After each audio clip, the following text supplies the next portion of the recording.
Big market voices की बात करते हैं और अब हमारे साथ हैं देश के जाने माने पोर्टफोलियो मैनेजर्स में से एक मार्सलेस इन्वेस्टमेंट मैनेजर्स के फाउंडर सौरभ मुखर्जी।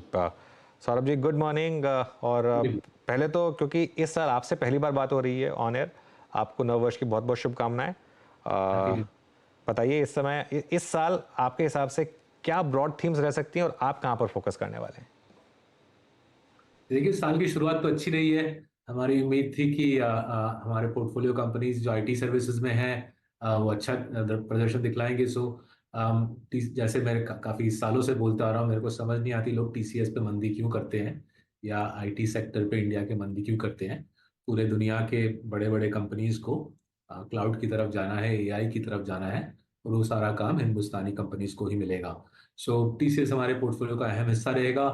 हमारे मिड कैप पोर्टफोलियो में राइजिंग जायंट्स में एल&टी टेक्नोलॉजी सर्विसेज है और टाटा एलेक्सी भी है। और मेरे मेरे ख्याल से इंजीनियरिंग आर&डी का जो पूरा ये क्षेत्र है, इसमें बूम बरकरार रहेगी। जैसे सारे दुनिया का ई आर&डी का काम हिंदुस्तान की तरफ आएगा। इसके साथ ही साथ मेरे को उम्मीद है कि फाइनेंशियल सर्विसेज में जो हमारे होल्डिंग्स है, जो बैंक्स एनबीएफसीज में जहाँ पे हमारा निवेश है, मेरे ख्याल से रिजल्ट्स अच्छे आएंगे। मैं जहाँ पे भी कंट्री में जा रहा हूँ, हाउसिंग बूम दिख रही है, स्पेशली अफोर्डेबल हाउसिंग में काफ़ी अच्छी तेजी दिख रही है। एंड लिंक्ड है इसके साथ बिल्डिंग मटेरियल्स का जो एरिया है, पेंट्स, एडिसिव्स, पाइप्स, यहाँ पे भी मेरे ख्याल से डिमांड स्ट्रांग रहेगी।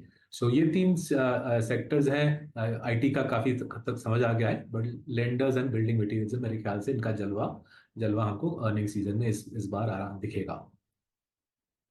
मैं एक थोड़ा सा टाइम आईटी पर स्पेंड करना चाहता हूँ एक्स्ट्रा, सौरभ जी, क्योंकि बिल्कुल आपकी बात सही है कि काफ़ी मंदी आई थी आईटी में, लेकिन अभी भी नंबर्स में वो शायद स्ट्रेंथ मिसिंग है। मार्केट को शायद इस चीज़ का रिलीफ है कि नंबर्स इतने खराब नहीं है जितने मार्केट एक्सपेक्ट कर रहा था। लेकिन क्या आपको लग रहा है कि 2025 में या FY25 में ये नंबर्स फाइनली स्ट्रेंथ दिखाने शुरू करेंगे? देखिए, इसको दो हिस्सों में तोड़ते हैं। पहला तो ऑर्डर बुक पे जो फोकस करते हैं, जो ये टीसीवी बोलते हैं, जिसको आईटी सर्विसेज कंपनी, जो जिस पैमाने पे ऑर्डर बुक इनका बड़ा है लास्ट 5-6 क्वार्टर में, बड़े बड़े प्लेयर जैसे टीसीएस का कभी 8 बिलियन से ऑर्डर बुक बढ़ रहा है, कभी 10 बिलियन से बढ़ रहा है। उससे मेरे ख्याल से कोई दो राय हो नहीं सकती कि आउटलुक इन कंपनीज के लिए जबरदस्त है। ठीक है, तो ये वाला इस वाले मुद्दे पे मेरे ख्याल से बहस की ज्यादा आवश्यकता नहीं है। आउटलुक अच्छा है क्योंकि आपको दिख रहा है भयंकर पैमाने पे ऑर्डर बुक बन रही है। दूसरा सवाल खड़ा होता है, कब ये ऑर्डर बुक अर्निंग्स में ट्रांसलेट होगा, ये काम शुरू कब होगा। राइट नाउ जाहिर है, अगर मैं यूएस लेंडर का सीईओ हूं, मैं वेट करूंगा कि federal reserve rate cutting cycle को शुरू करे। अब federal reserve rate cutting cycle शुरू करेगी आज से 3 महीने बाद या 6 महीने बाद। मेरे ख्याल से यूएस बैंक्स के सीईओ को इसकी खबर अभी तक आई नहीं है। जैसे जैसे रेट कटिंग साइकिल शुरू होती है यूएसए में, वेस्टर्न वर्ल्ड में, मेरे ख्याल से ये सारा जो टीसीएस जो ट्रांजैक्शन वैल्यू है, वो अर्निंग्स में तब्दील होगा। सो ये दूसरा जो पॉइंट है मेरा, मेरे ख्याल से FY25 में अर्निंग्स ग्रोथ फिर से दिखने लगेगी। आज की डेट में अर्निंग्स ग्रोथ 2 या 3% पे चल रही है, which is what you would expect. Bottom of the cycle पे अर्निंग्स ग्रोथ इसी पैमाने पे आती है। बट जैसे जैसे आगे जाते हुए ये ऑर्डर बुक धंधे में ट्रांसलेट होगा, वो धंधा मुनाफा लाएगा आईटी सर्विसेज कंपनीज के लिए। और इसी वजह से हमारे large cap and mid cap portfolios में आईटी एंड इंजीनियरिंग आर&डी का एक अहम हिस्सा है। एक क्विक डिस्क्लेमर दे दूं, ये सारे स्टॉक्स मेरे खुद का निवेश है थ्रू मार्सेलस। मेरे माँ बाप का भी है और हमारे 9,000 क्लाइंट्स का भी इन स्टॉक्स में निवेश है। आपका ये डिस्क्लोजर सौरभ जी, यकीन मानिए हमारे दिमाग में छप चुका है। अगली बार तो शायद आपको देने की जरूरत भी ना पड़े। लेकिन आपके अगली बार के पिछली पिछली बार के कुछ स्टॉक्स डिस्कस करते हैं जिन्होंने बहुत अच्छा मूव दिया सौरभ जी। एक तो टेगा मेरे को याद आता है और दूसरा है ग्रेनवेल। ग्रेनवेल में अच्छा मूव मिला, ऑल टाइम हाई ट्रेजेक्टरी में है ये। अभी यहाँ पे फ्रेश पर्सपेक्टिव क्या है और ऐसी ही कोई नया एडिशन सौरभ जी क्या है क्या? तो देखिए, ग्राइंडवेल अब्रेसिव्स बनाता है।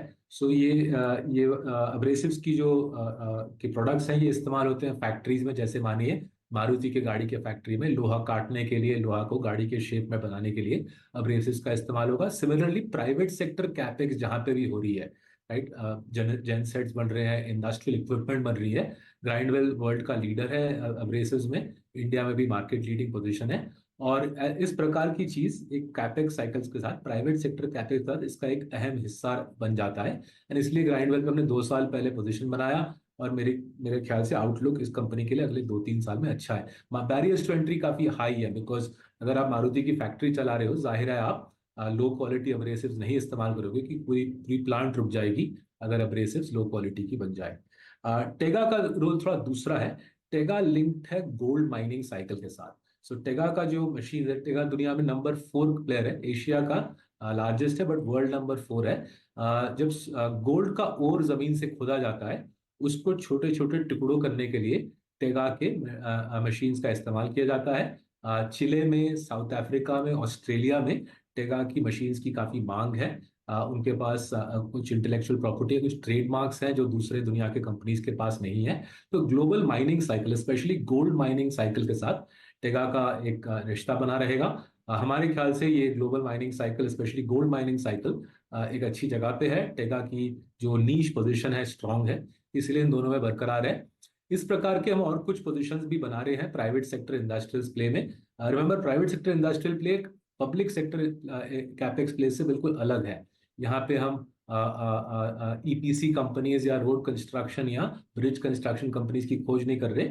हम इन कंपनीज की खोज कर रहे हैं जो फैक्ट्रीज में जो जो जो मशीन्स इस्तेमाल होते हैं उनका मैन्युफैक्चर करते हैं। तो आने वाले हफ्तों में कुछ मैं आपको और बता पाऊंगा, और प्राइवेट सेक्टर कैपेक्स प्लेस हमने क्या क्या लिए हैं मार्सेलस के पोर्टफोलियोज में। ओके अच्छा, मैं आपके पोर्टफोलियो पे शायद उसी अगली चर्चा में एक बार फिर से आऊँ, लेकिन अभी कुछ सेक्टर्स को डिस्कस कर लेते हैं सौरभ जी। अभी इस आईटी अर्निंग सीजन की, मतलब इस अर्निंग सीजन की और आईटी की ये प्रमुख 4 नंबर्स को देखने के बाद आपको मतलब सेंस क्या आ रहा है? अच्छा, मेरा अल्टीमेट प्रश्न ये था कि इन नंबर्स के साथ चला तो सब कुछ, बट स्टिल यहाँ से लार्ज कैप आईटी डोमिनेट करने का ज़्यादा, या फिर आपको जो स्विंग मिलेंगे लार्ज कैप आईटी मिलेंगे, या फिर ऑलरेडी काफ़ी चल चुके मिड कैप आईटी में को आपको और पैसा बनाने के पोटेंशियल्स लग रहे हैं? थोड़ा सा इस प्रश्न पर आपका उत्तर चाहूँगा। देखिए, हमने मिड कैप आईटी में कभी निवेश किया नहीं है। इस वजह से नहीं किया क्योंकि मिड कैप आईटी के जो प्लेयर होते हैं उनके एक या दो क्षेत्र में स्ट्रेंथ होती है, और टेक्नोलॉजी का मुद्दा इतना कॉम्प्लेक्स है। कभी कोई स्पेसिफिक एरिया में तेजी आती है, टेक्नोलॉजी की किसी स्पेसिफिक एरिया में तेजी आती है, कभी दूसरे में आती है। एक टीसीएस जैसा बाहुबली प्लेयर, एक टीसीएस जैसा हाथी हर एक क्षेत्र में हावी रहता है। कहीं नहीं कहीं आईटी के कोई नई एरिया में स्ट्रेंथ आती है, टीसीएस उसमें फटाफट घुस जाता है और कमा लेता है। सो मिड कैप आईटी में आपको बहुत बारीकी से आपको एक स्पेसिफिक सब सेक्टर को समझना है। हमारे पास उतनी बारीकी से सब सेक्टर की खबर या समझ नहीं है, इसलिए हम जो जायंट प्लेस हैं टीसीएस और कुछ लेसर एक्सटेंट तक इन्फोसिस में अपना इंटरेस्ट बरकरार रखते हैं। मिड कैप में हमारे पास, जैसे मैंने बोला, इंजीनियरिंग आरएनडी प्लेयर्स हैं। इंजीनियरिंग आरएनडी, एलटीटीएस और टाटा एलेक्सी है। इंजीनियरिंग आरएनडी में ये दोनों प्लेयर्स बड़े प्लेयर्स हैं, right? These are not IT companies. Tata Elxsi और LTTS, they not really IT companies. वो बोइंग का inflight instrumentation, inflight music system बना रहे होंगे। मर्सिडीज का मर्सिडीज का ट्रक के अंदर, कैबिन के अंदर इंस्ट्रूमेंटेशन पैनल बना रहे होंगे। शायद सऊदी अरेबिया में किसी प्लांट का कंट्रोल सिस्टम्स बना रहे होंगे। सो एलटीटीएस एंड टाटा एलेक्सी थोड़े से अलग किस्म के प्लेयर्स हैं, बड़े प्लेयर्स हैं ईआरएनडी में। मिड कैप आईटी एक क्षेत्र है जहां पे मेरे को थोड़ा सा घबराहट होती है, इसलिए हम उससे दूर रहते हैं। ओके, रिटेल में आपका काफ़ी फोकस है। वी मार्ट आपके पास काफ़ी समय से रहा था, ट्रेंट आपने रिसेंटली ऐड किया था, और ट्रेंट मैं तो कह रहा था उसका नाम चेंज करके ट्रेंड रख देना चाहिए, जिस तरीके से ये स्टॉक रुक ही नहीं रहा है। अब ये बहुत ज़्यादा एक्सपेंसिव नहीं हो रहे हैं स्टॉक्स? तो देखिए, काफी लोगों का कहना है कि ट्रेंड की पी मल्टीपल, कोई मेरे को 200 बोलता है, कोई 150 बोलता है। सो हमने ट्रेंड के एनुअल रिपोर्ट को जिस प्रकार से एनालाइज किया है, जिस प्रकार से अकाउंटिंग एडजस्टमेंट्स किए हैं, इंडास को एडजस्ट आउट करने के लिए, आई थिंक इंडास 116 को एडजस्ट करना पड़ता है ट्रेंड के अर्निंग्स को रियली प्रॉपरली समझने के लिए। और हमारा जो अनुमान है जूडियो के प्रॉफिटेबिलिटी का और स्टार बाजार के प्रॉफिटेबिलिटी का, मेरे ख्याल से मार्केट में ज्यादातर लोगों को समझ नहीं है नाइदर जूडियो नॉर स्टार बाजार के प्रॉफिटेबिलिटी का। अगर ये तीनों चीजों को मद्देनजर रखे तो मेरे ख्याल से ट्रेंड की पी का 40 से 50 के बीच में पी मल्टीपल आता है, और ये कंपनी 25 से 35% अर्निंग्स कंपाउंडिंग काफी आगे आगे जाते हुए सालों तक दिखलाएगी। सो हमारे गणित के मुताबिक जब हमने ट्रेंड लिया था 4 महीने पहले, तब भी ये सस्ता था। आज भी हमारे गणित के मुताबिक ट्रेंड अंडर वैल्यूड स्टॉक है, और यहाँ पे अलग अलग ट्रिगर्स आते रहेंगे, जैसे कि स्टार बाजार की प्रॉफिटेबिलिटी मेरे ख्याल से आने वाले क्वार्टर में दिखेगी। इस विंटर काफी हमने ट्रैवल किया अक्रॉस द लैंड, अलग अलग जूडियो में गए हैं, अलग अलग स्टार बाजार में गए हैं, जहाँ पे भी गए हैं दिखाए ग्राहक आ रहे हैं, और स्टूडियो जूडियो का भी और स्टार बाजार का भी सामान बराबर बिक रहा है। वेस्ट साइड तो जानी मानी स्टोरी है, उस पर मैं ज्यादा बोलना नहीं चाहूंगा, वो 10-15 साल से जानी मानी स्टोरी है वेस्ट साइड। एक आखिरी सवाल, आपके पोर्टफोलियो में एचडीएफसी बैंक, कोटक और बजाज फाइनेंस तीनों हैं। ये तीनों ने साइन दिखाए हैं भले ही बॉटमिंग आउट के, लेकिन हायर लेवल पर यहाँ पर बाइंग मिसिंग रहती है। सौरभ जी, ऐसा क्यों? आपके हिसाब से ये क्यों हायर लेवल पर स्ट्रगल करते हैं? ये बजाज फाइनेंस के साथ तो मेरे ख्याल से कोई स्ट्रगल की गुंजाइश नहीं है। बजाज फाइनेंस की पोस्ट कोविड रैली सॉलिड रही है। हमने Q2 रिजल्ट्स के बाद पोजीशन थोड़ा घटाया था, बिकॉज हमको थोड़ी आशंका थी अबाउट अनसिक्योर्ड लोन्स, बट अभी भी बजाज हमारे पोर्टफोलियो का काफी अहम हिस्सा है, और मेरे को बजाज के स्टॉक में कुछ खास कमजोरी नहीं दिखती। जैसे अभी रिसेंट जो प्री क्लोज उनकी अनाउंसमेंट आई, तुरंत स्टॉक भागा। विदेशी निवेशकों का अभी भी ये फेवरेट है। डोमेस्टिक फंड मैनेजर्स में भी बजाज फाइनेंस पसंदीदा स्टॉक है। हाँ, ये बात जरूर मानूंगा, एचडीएफसी बैंक और कोटक में स्पेशली डोमेस्टिक निवेशकों में एक आशंका रहती है कि ये स्टॉक शायद महंगे हैं। जहाँ पे मेरे को नजर आ रहा है HDFC bank is at its cheapest in 20 years, तो इसलिए हमारे पोर्टफोलियो का हमारे लार्ज कैप पोर्टफोलियो का I think second largest holding है। कोटक हमारे लार्ज कैप पोर्टफोलियो का लार्ज होल्डिंग है। हमको अच्छे लेंडर्स दिखते हैं लोग। टियर 1 कैपिटल एडिक्वेसी बराबर है, अर्निंग्स कंपाउंडिंग हाई टीन्स लो 20s में बहुत साल तक ये बरकरार रखेंगे।